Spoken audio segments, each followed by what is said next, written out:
it's all starting to come crashing down on Shannon Sharpe. I don't know if he's going to be able to get out from under this. We know that he pissed off some very, very, very powerful people, and they are coming for blood. They want him, man, they want to bring him all the way down. Now, we know we had the situation with this young girl, Zuniga, when he's 56 years old, dealing with a 21-year-old. He's coming under scrutiny for that. There's been many videos where he's put his foot in his mouth, right, on Nightcap and Club Shay Shay, saying things that now people are using them against them, right? But there's some other stuff that was going on bubbling behind the scenes that you guys didn't know about. We know that over 10 years ago, he had a situation with this woman, Michele Evans, where he was accused of doing the unthinkable to this woman, right? So he has a whole host of things in the past of alleged hurting women, right? And all this stuff is now coming to the forefront, right? We know that he had to step down from CBS, right, from his job before because of the situation with Michele Evans. And this is why nobody wanted to mess with him. Nobody wanted to give him a shot because behind the scenes, he was known as being this type of guy. Skip Bayless was the one that came on and gave him a shot, and they began to run. And that's when you start seeing the reinvention of Shannon Sharpe. But that's why Skip always talked to him any kind of way that he wanted to, because Skip already knew his background and knew that this guy was a fraud, right? Now, he's had all kinds of accusations about him when it comes to him putting his hands on women, multiple women. So we know where there's smoke, there's fire. Now, this woman, Michele Evans, she started off by talking about that she was married and she cheated on her husband with Shannon. So she laid out her faults, right? She laid out her faults. She cheated on him with Shannon. He was very charismatic. He was very charming. But then she also talked about Shannon's faults. And she started off the interview like this. It was the biggest argument that we ever got in. And he was controlling, he was domineering, he was manhandling me beforehand. We met in actually the press room at the Broncos, April of 2002. And but we didn't start talking until we met up at a club at Blue 67 in Denver. I don't know if anyone is listening from Denver, but yeah, we were at a club at the same time. We didn't go together. We just happened to both be there. And so he started talking to me, and he started pursuing me pretty heavily from then on. I resisted for a while because, I was a reporter, and I didn't want to mix the two. But he's very charming. And we dated until the 2010 incident. And then it came to abrupt end because I wanted, we were arguing and he was threatening me and stuff like that after, but I didn't see him again after he raped me. What led up to that fight, that 2010 fight that you guys, I know that the argument ensued first before he allegedly raped you? The argument was about the fact that he had removed one girl from his house and put another girl in his house and didn't tell me. And he had asked me to break up with my husband at the time. We were just dating. So I was dating Shannon and my husband at the same time.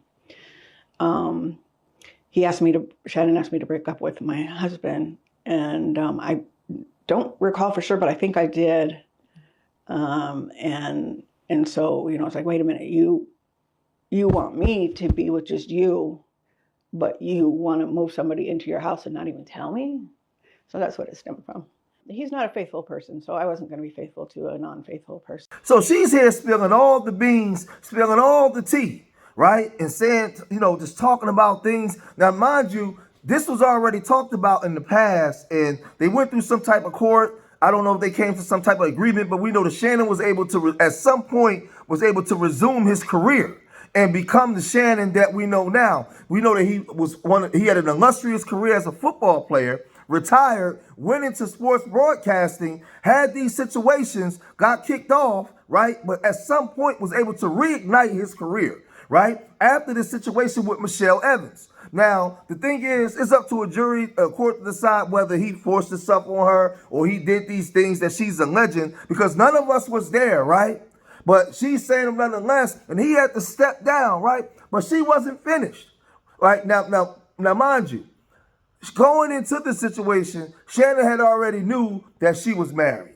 Shannon had already knew, he was saying that this was the woman that he wanted to be with. But this was the same woman that was cheating on you this is the same woman that was cheating on her husband to get with you. So why would you really ever take it serious? Shannon, to me, if all this stuff is true, has some type of psychological mental issues where he's very controlling, right? He's very controlling and he wants to control these women, but he's doing it with these W women, right? As if he's going to get away with it. But she wasn't finished. She doubled down by saying this. It doesn't work that way. Not for me anyway. Can you tell us just broadly, I know it's probably painful to relive this situation, but can you tell us generally what happened that day? It was fighting, and usually we fought on the phone and not in person. So it was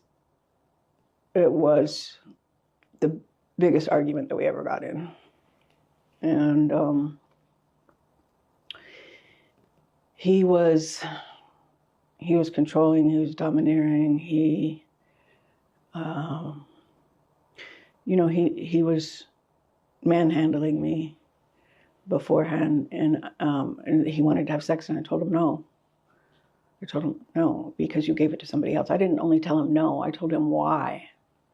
And he wouldn't take no for an answer. So he overpowered me, put me to my knees, put his penis in my mouth. And after he got enough of that, he put me on the bed. And, this was all a struggle. So I had said no. And I said no, even though I was thinking that. And so it was the hardest. Yeah, this is too hard. So now we're hearing a similar path, right? Zuniga is saying the same thing similar years later, right? Michele Evans is saying that when she wanted to break it off because he was cheating and didn't want nothing to do with him, right? This woman, she's saying that he forced himself onto her, dropped her to his knees, right? Put something in the mouth and forced her to do these things and then threw her on the bed. Well, Zuniga in the text messages is alleging the same thing that Shannon was doing. So we're starting to see a pattern here, right? We also know there was a situation before where he was accused of putting his hands on a woman, right? When she refused his advances. So now we have multiple women coming out. Now, none of this stuff has been proven in court where he's been found guilty. So I don't want to say that he's guilty, but what I want to say where there's smoke, there's fire, and he don't make anything easy on him by the way he runs his mouth. But she wasn't finished. Check this out. I remember he got dressed, and he knew what he did, and so, I just kind of escorted him out the door, and then I wasn't going to do anything about it. Sometimes when you're with a person for a long time, it's hard for you to realize that they're being the perpetrator, even though you know it, you don't want to admit it, and there's so much going through your mind. But then he started coming at me. If I tell anybody, he'll use everybody he knows to destroy me, which he basically has. And then he started making other threats against my life, threats, he just was so worried that it would get out, and I wasn't going to do anything. But when he kept calling me at work, and when he kept, just very aggressively behaving, and I could see it wasn't going to go away, and he said he was going to destroy me and he was going to kill me, and he told me he was watching me, and all that. I just went and got a protective order. I'd had enough. And unfortunately, shortly after, he doxed me, and my address got out, and I had somebody stop by my apartment, which had a door that led right to the side. It was basically on the sidewalk. And somebody came up to my door and said, "Shut up," screamed it at the top of their lungs. And I had my daughter in there right there. And I was like, oh, no. And so I went in and I dropped it, because also at my house, not my apartment, my house, at my house, somebody came to my house and sat out front of in the driveway while my daughter was there alone. Someone came to my house, someone came to my apartment, and after my daughter called me, that's when I went straight there. So after you rescinded the restraining order, was there any other weird stuff, or did it kind of just die down? It died down. I tried to move on with my life. We may have talked, I think, once or twice. But then he started going on television. He came to my job, Turner Broadcasting, went on TV at CNN, and it was my job to put the videos from up to YouTube for CNN. That was part of my job. So I'm putting up this video, and here I see Shannon at my job talking about domestic violence, and the co-host mentioned that, oh, you had one that was just totally dropped, made it look like the police dropped it, not that I had gone down and withdrawn it. It created a picture that wasn't accurate. And that was a very hostile work environment. I'm going to ask something that might be a little sensitive or might sound insensitive, I should say. But I'm going to go ahead and ask it because it's a question that I'm sure people are wondering. Why didn't you file a police report when he raped you? Because I was scared for my life. He said he would use it. Everybody he knows, and he knows lots of police officers. So I didn't know that if I went down there, that would be one of the people that he knows. Atlanta has a problem with corruption down there.